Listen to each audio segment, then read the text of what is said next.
Welcome to the Craig Mostyn Group 15-minute learning.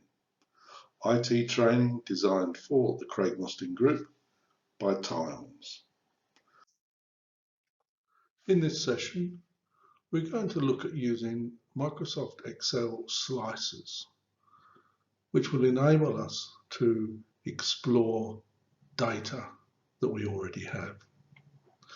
First of all, we will look at preparing the data sheet correctly, and then creating a table, which in turn will allow us to create a slicer, and then we'll look at how we can use slicers.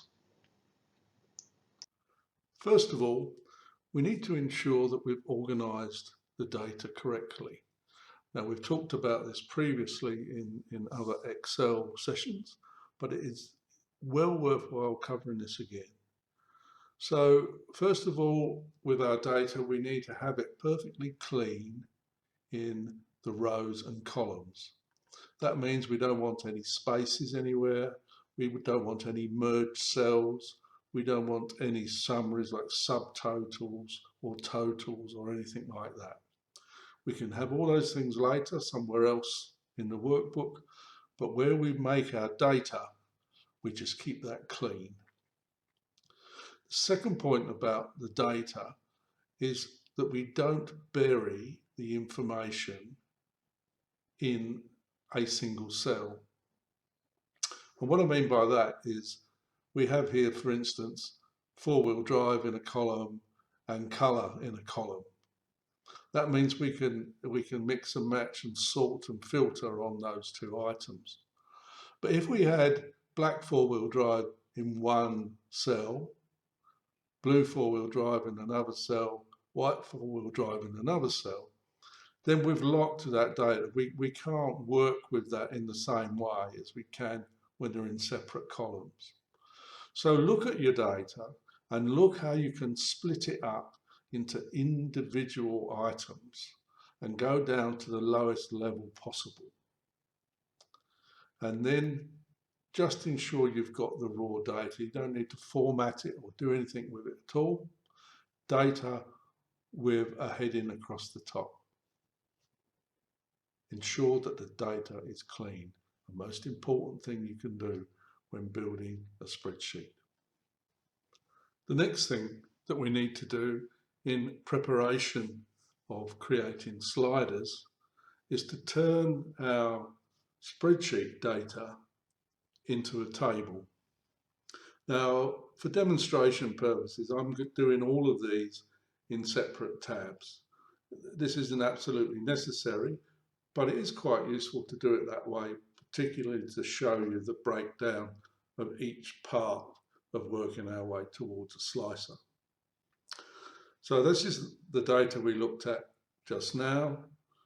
I'm going to copy that data and paste it in to a new sheet, but I'm going to start in cell A14. And the reason for that is we're going to have our sliders across the top later. So I've got exactly the same data as I had previously, but now we start on row 14. And so to start off creating the table, I'm going to highlight my data and then go to the Insert tab and say Create a Table.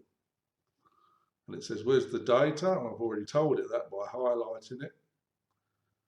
And we've already checked my table has headers. So it worked that out for itself. And click OK. And now it's turned that spreadsheet data into a table. Now, while I'm there, as soon as that's all nicely highlighted, I'm going to have a look at the formatting.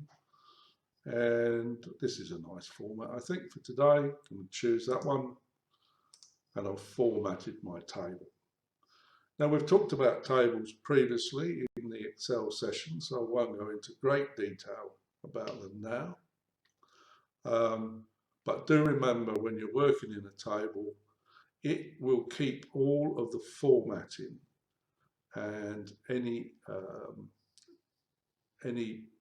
information that you've built into any of the cells, and it will replicate them as you work down. So if I go to this final cell here and press my tab key, it makes a new row, and that row will be based on all of the formatting, etc., that you've got in the previous rows. So there we are, making a table and using the design tab to make it look nice and easy to read. And now, taking the table that we've already made, we're going to create additional methods of slicing and dicing that data using slicers. So I'm going to click on the table so the slicers know where to find the data, and then again in the Insert tab and along to here, you see where it says Filters, we're going to choose Slicer. And the slicer has looked at the headings to see the type of information that we have, and it's saying which ones of these do we want to select as slicers. Well, I'm actually going to select all of them, just so we can slice and dice on any parts of the information. And click OK, and up come slicers. Just to make this look tidy, you can see now why we've left that gap across the top. I'm going to arrange my individual slices across the top. Now these can be treated like any other object in Excel, and you can delete them as you wish. So when you've clicked on a slicer, you can see you've got here that border around the outside. You can make it bigger and smaller, the same as you can with a picture, for instance, and you could completely delete it as well by just pressing the delete key when it's highlighted. Some other nice things you can do whilst you're in a slicer is change its formatting, and I quite like making them different. So click on there and you can see you've got slicer tools and you've got the styles here. So I'm going to go across and change the style of each one, just so we can see the complete individuals, and we'll look at some other styles for this one, and that finally the make will have like that. So that's our slices across the top. And then what can we do with them? So basically the data in the slicer itself, you can see the type is four-wheel drive, saloon, ute, wagon, etc. If I was to put a different type in here, let's say sports, and go back to the top, you see now automatically sports has been created inside the slider. So once all this is built, you use this as your data entry sheet. As I said before, all you need to do is go to the end of the column, press tab, you've got a new line, and you use this to enter the data. So I have in here pink, and we'll have 1972, $2,000, 4 litre, comes from Rockingham. It's a manual. It's done 200,000. Is that 200,000? No, it's not 2 million. 223,000, and it's a forward. And you will see now, added to the sliders, we've got sports, we've got pink, we've got 1972, we've got $2,000, and then the rest of the data was as is. So they're self-building, these sliders, as we enter the data. And so we've got our sliders, and we've seen how we can add to them by just doing the standard data entry to the end of the table. But now what can we do with them? Well, each of the pieces of data in the slider is a button, and you can click on the button to sort the data below. So let's start by saying, well, I'm interested in a Holden. Click on Holden, and now all it's displaying here is Holdens. And I want a Holden wagon. So there it's now displayed all the Holden wagons, and I want it to be less than 80,000 Ks. So I click there. I'm down to two. They're both the same colour, both the same cost, and they're all the same place. So I can't go any further down on that breakdown of that information. But you see how quickly and easily I've chosen my selections. I don't need to know anything about spreadsheets or sorting or filtering, just very straightforward click on the information you're interested in.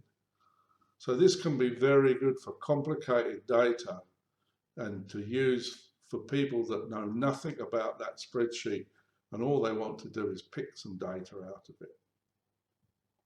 Now the key thing to continue to use the sliders is to keep an eye on whether there's a red X on that filter sign there, because if there is, then it's filtering already. Now if you want to start again from scratch, you need to ensure that you click on those red X's to turn off all the filtering. So you've got no filtering going on here at all. And we could turn that around in a different way. We could say, well, I only want to buy a car from Perth. And you'll see that its selection is now Perth. And I only want Land Rovers. So we can see the selection of Land Rovers. And I only want, shall we say, the less than 4. And it's got to be 2014. And there we are, we're down to that selection. And there's still other selections available. You can see there's still 2 colours there. So I can say, well, I only want a black one. And there we are, we've got right down to that final piece of information. Now, this data set isn't enormous.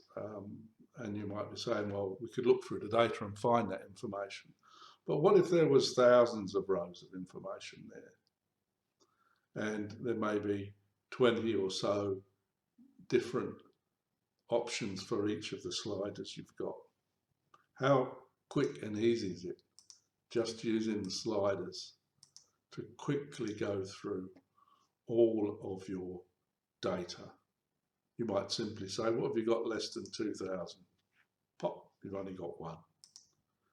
Or you might say, what's available in Thornley? And what's available in Thornley for less than 15,000.